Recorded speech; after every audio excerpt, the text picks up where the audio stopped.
Hello guys, welcome to another episode of PhotoshopLightroomTV. I'm your host, Marek Mularczyk from MarekMularczyk.com, and this is another summer episode of PhotoshopLightroomTV, your video podcast about anything Photoshop, Lightroom, photography related as well. I've got two great tutorials for you this week. One will be a quick tip, and then I'll have a proper tutorial for you. Remember to check my blog for any news from Adobe, also tutorials, tips, tricks and tutorials. It's PhotoshopLightroomBridge.co.uk, right? And I mentioned last time about my brand new Photoshop book. It's almost done. It's coming out within the next couple of weeks. If you're following me on Google Plus or Facebook, you know about the book already. I even posted a must-out image of the cover of the book. I'll be providing more details on Google Plus and Facebook in the coming days. And the digital version will be available for my friends list, which is available through PhotoshopLightroomTV before the book hits the shelves. Now, when it comes to tutorials, first one I'm going to do in Photoshop. And I'm going to show you some ways of inserting guides. Now, I know you can drag out the guides from the rulers, and there are some new features in Photoshop CS6 and OCC.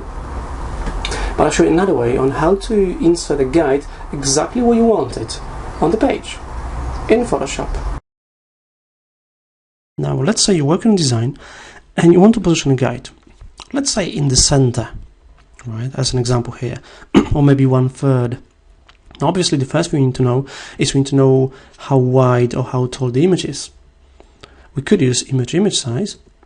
So this image is 750 pixels. So let's say we'll do two guides at 1/3 and 2/3, so it'll be 250, 500. So what you do is, for one technique, you'll need the rulers. So you go to View Rulers if you don't see them, and you go to Rulers. If your rulers are not in pixels, or if they're not in any unit of measurement that you want to use, you can just right-click on the ruler and change units of measurement. I'm going to stick the pixels because the image is 750 pixels wide, so I will need a ruler at 250 pixels from the left and 500 pixels. So what you can do is you can click on the ruler on the left hand side and drag out a guide. Now, this value that appears next to the cursor was new in Photoshop CS6, so this will only work in CS6 and now in CC. So you can just drag it out to 250 pixels. It's not easy. 249, 251, 250, and then we can drag one more at 500. But what if you're looking for a quick and easy way to be really precise, or what if you're still on Photoshop CS5? I don't know where you are, or maybe you are. So I'm just going to drag this back, and this one as well. Okay. And here's what you can do. You go to View menu and you choose New Guide. This allows you to insert a guide, horizontal or vertical, whatever you want. So I could do 250 px for pixels, and I'll just click OK. Or here's another thing you can do. Well, let's say I want to do one more. There will be 500 pixels, so I have 1/3 and 2/3. Okay, now here's another example. Let's say you want to put a guide in the center. Without calculating these dimensions of the document, you can go to View, New Guide, and just type in 50% and click OK. So now you get a guide that's exactly in the center of the document. I could do another one, horizontal, and make it 50% as well. So I have the document split in 4. Welcome back. I hope you enjoyed this tutorial in Photoshop CS6 and CC on guides, on a new guide. I've got one more tutorial in Photoshop for you this week, and this one is going to be on actions. Now, actions are one of these less used features by many users, and they just speed up your workflow enormously. It's so much faster to do anything, and you can run an action on a whole batch of images.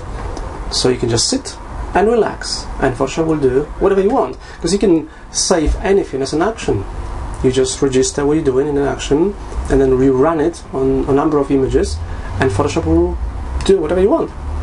So let's create an action. I'm going to show you some interesting features within the Actions panel in Photoshop, and then we'll run it on the whole bunch of images. First, we need the Actions panel. So if you don't see Actions panel, just go to Window, Actions. Okay. Now in the Actions panel, initially, but you only see default actions. You won't have any other actions in here. I've already created my own folder and some other actions. You can create your own set of actions using this folder icon. And then you just create a new action. So click on it, give it a name. I'm going to call it Polaroid 2 and set Mark Actions. You can assign function key to the action. So you could just press the function key to run it. I'm going to leave that. I could also add a color, right? Especially if you have lighter interface color in Photoshop CS6 and CC. Just before you click record, Photoshop will record everything you do in the action. However, so you need to be really careful where you click, what do you type. However, you can take as long as you want.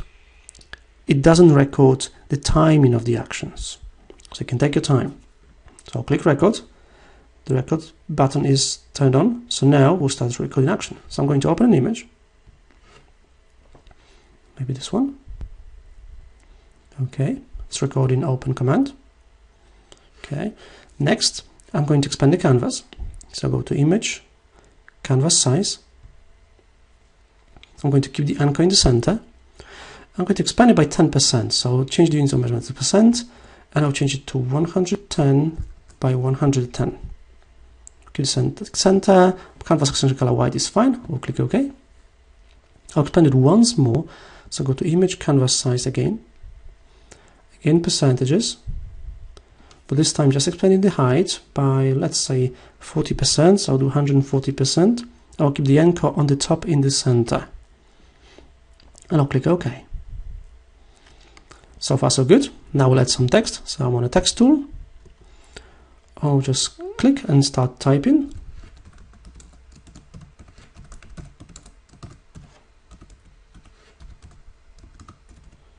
I'll accept the text.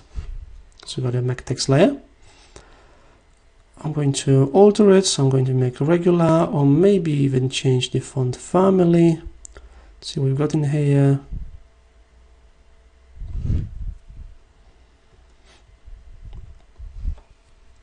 Make it bigger. Okay.